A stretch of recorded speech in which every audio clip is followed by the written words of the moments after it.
প্রথম জমিদার প্রবাসী বউ লিখেছে, প্রবাসী বউ নাকি মরিচ বেটে রেখেছে ডিফেন্সের বোধে লাগানোর জন্য। তো আমরা যেসব জায়গায় চলাফেরা করি সেসব লেভেলে আসতে হলে তোমাদের হাজবেন্ডের 72 লাখ বিক্রি করতে হবে, ঠিক আছে? নিয়ে কথা বলো, আদৌ কি প্রবাসী লেভেল কতটুকু সেটা জানো? চাচি, চাচা কোথায়? তোমার চাচা তো বিদেশ চলে গেছে। তুমি কোনো চিন্তা করো না ভাবি, আমি আছি তো। সংঘবদ্ধ ধর্ষণের শিকার হয়েছেন এক গৃহবধূ। রাজশাহীর বাগমারায় 8 বছরের এক বাঘ প্রতিবন্ধী শিশুকে ধর্ষণের অভিযোগ উঠেছে। ব্রাহ্মণবাড়িয়ার সরাইলের নিখোঁজের একদিন পর মোসাম্মদ ময়না আক্তার নামে এক 9 বছর শিশুর লাশ উদ্ধার করেছে পুলিশ। মুরাদনগরের আলোচিত ঘটনার বেশ কাটতে না কাটতেই ভোলায় ঘটল রোমহর্ষক আরও এক ঘটনা। এবার চাঁদার দাবিতে স্বামীকে উলঙ্গ করে মারধরের পর তার সামনেই স্ত্রীকে সংঘবদ্ধ ধর্ষণের অভিযোগ উঠেছে, তাও আবার স্থানীয় শ্রমিক দল ও ছাত্র দল নেতার বিরুদ্ধে। দেখো ভাই, আমি যে 2 দিন ধরে কন্টেন্টগুলো চালাই যাইতেছি, ওই কন্টেন্টটা আমার তরফ থেকে দা এন্ড কইরা দেব।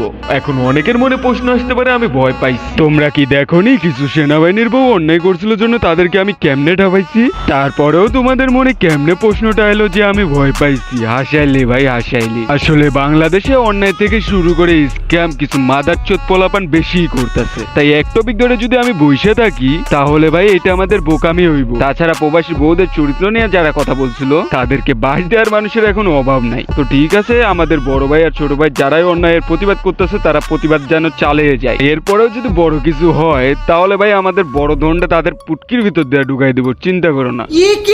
তো চলো আর বেশি দেরি না করে কিছু সেনাবাহিনী এবং কিছু সেনাবাহিনীর বউদেরকে ঠান্ডা মাথায় আজকে বাসটা দেওয়া যায়। আমার মনে হয় এই বাসটা তারা আরামসেই নিতে পারবো, কেননা তারা তো শুধু বাস না, আইফেল টাওয়ারও ঢুকানোর ক্ষমতা রাখে পিছন দিয়া।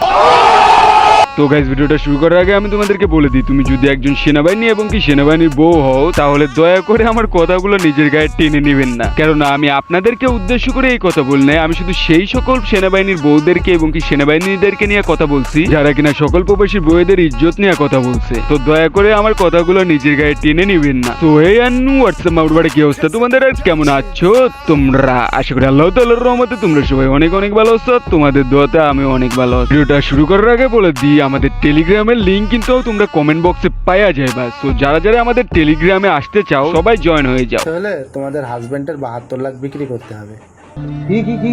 তাহলে তোমাদের হাজবেন্ডের 72 লাখ বিক্রি করতে হবে। ঠিক আছে, 72 লাখ বিক্রি করে তোদের লেভেলে যাবো। একটা কাজ কর, তোর বইয়ের নাম্বার দে, তোর বইয়ের কাছে বিক্রি করে দেই।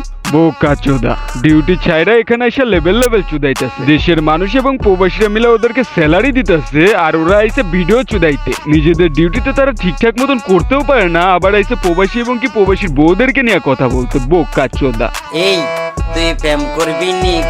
এলে আরেকটা বোকা চোদা ডিউটি বাদ দিয়ে প্রেম চোদাইতেছে, আবার ওইটার ভিডিও করে টিকটকে আপলোড দিতেছে। বাহ চুদির ভাই বাহ, তোদেরকে এই জন্যই আমরা স্যালারি দিয়ে রাখছি, তোরা ভালোভাবে প্রেম চুদাইতে পারো। মানে ভাই একবার চিন্তা করে দেখো, দেশের মধ্যে এত ছোট ছোট মেয়েদের রেপ হইতেছে, তার সাথে গুনখুম হইতেছে, আর এই চুদির ভাই বসে বসে প্রেম চুদাইতেছে। ও ভাই, আমি তো ভুলাই গেছিলাম যে তার নিজের ঘরের সমস্যার সমাধান করতে পারে না, সে দেশ আর দেশের মানুষের সমস্যা কি সমাধান করবে? এখন দেখো ভাই, যারা প্রবাসীর বউদেরকে নিয়ে উল্টাপাল্টা কথা বলতেছিল তাদের পুটকিতে ঠিকই লেগে গেছে, অথচ তাদেরই কিছু বউয়েরা যে আজকে 8-9 দিন ধরে প্রবাসীর বউদের চরিত্র উঠায় কথা বলতেছে, তখন কিছু বোকাচোদার মুখ দেওয়া কথা বাড়ায় না, আর সাথে সাথে তারা এইটা ভুলে যায় যে তারা একজন সেনাবাহিনী। অথচ তাদের বউদেরকে নিয়ে যদি তুমি আর আমি উল্টাপাল্টা কথা বলতাম তাহলে এতদিনে দেখতে তাদের পুটকি ফাইটে যাইতো। আর ভাই, তোমারে আর আমারে যদি নাও পাইতো তাহলে দেখতে আমাদের ফ্যামিলিদেরকে উঠায় নিয়ে যাইতো। আরে ভাই চুপ চুপ চুপ, যতই হোক ভাই বউয়ের গুলাম, কইলে তো শরীরে লাগবোই একটু। আশা করি যে সকল কথাগুলো বলছি আমি আপনাদেরকে খুব ভালো করেই বুঝছি। একটা কথা মাথায় রাখবেন, সম্মান দিবেন তো সম্মান পাবেন। প্রবাসীদের ঘরের ইজ্জত নিয়ে কথা বললে প্রবাসীরাও চুরি পয়রা বসে থাকবেন। তাই আপনারা আমাদেরকে যেমন সম্মান দিবেন আমাদের থেকে সেটাই আশা করি। একটা কথা মাথায় রাখেন, আপনি যদি সেনাবাহিনী হয়ে থাকেন তাহলে আমরা প্রবাসীরাও দেশের রত্ন। দেশের টাকা না খেয়ে, দেশের টাকায় না পড়ে, দেশের টাকা না ধ্বংস করে 75% দেশের যত্ন আমরাই নিই। তো ভুল করেও এই রত্নের আলো নিভাইতে আইবেন না। যদি ভুলবশত একবার এই রত্নের আলো নিভে যায় তাহলে পুরো রাত অন্ধকারের মাঝেই কাটাইতে হইব, সকালে দেখা আর পাইবেন না। তো দেখো গাইজ, তোমরা যারা যারা জানো না ঘটনাটা কি হয়েছে, তোমরা আমার আগের 2টা ভিডিও দেখে আসতে পারো। দেখো গাইজ, আমরা কিন্তু দেশের খাইও না, দেশের পড়িও না, তারপরেও কিন্তু আমরা বাংলাদেশের 75% রেমিটেন্স আমরাই পাঠাই। আর আমাদের টাকা থেকেই যত সরকারি কর্মকর্তারা আছে তাদেরকে 50% স্যালারি দেওয়া হয়। দেশের অর্থনৈতিক টিকে রাখার জন্য প্রবাসীরা কিন্তু সব থেকে বড় ভূমিকা পালন করে। অথচ সকল প্রবাসীর বউদেরকে নিয়ে উল্টাপাল্টা কথা বললো আর আমাদের বাংলাদেশি রোজ পোস্টার, আমাদের বাংলাদেশি নিউজ পেপার, আমাদের বাংলাদেশি মানুষরা